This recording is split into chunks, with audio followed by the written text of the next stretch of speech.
তবে কেউ মারা গেলে কাঁদা যাবে কি? কিভাবে কাঁদতে হবে? কিভাবে চোখের পানি আসবে? বিলাপ করে না। এখানে উল্লেখ আছে যে শব্দবিহীন কাঁদা যায়। রাসূল সাল্লাল্লাহু আলাইহি ওয়াসাল্লাম এক মুমূর্ষু বাচ্চাকে দেখেন, তখন দুই চক্ষু দিয়ে পানি প্রবাহিত হলো। সাদ রাদিয়াল্লাহু তাআলা আনহু তিনি বলেন, হে আল্লাহর রাসূল, মা হাযা? ফাকালা হাযিহি রাহমাতুন জাআলনাল্লাহা ফি কুলুবি ইবাদিহি ওয়া ইন্নামা ইয়ারহামুল্লাহু মান ইবাদির রহমা। এখানে সাদ বললেন, এটা কি? অর্থাৎ আপনি কেন কাঁদছেন? রাসূল সাল্লাল্লাহু আলাইহি সাল্লাম বললেন, এটা দয়া, দয়া, মায়া, এই জন্য কাঁদছি, মায়ায় কাঁদছি।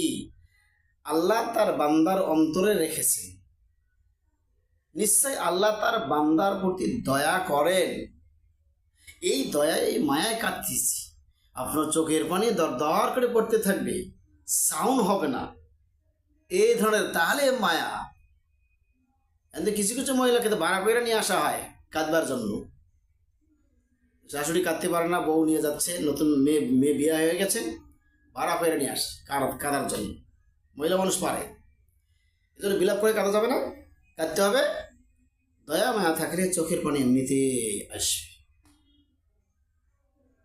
অত্র হাদিসটি বুখারী, মুসলিম 1723 নম্বর হাদিস।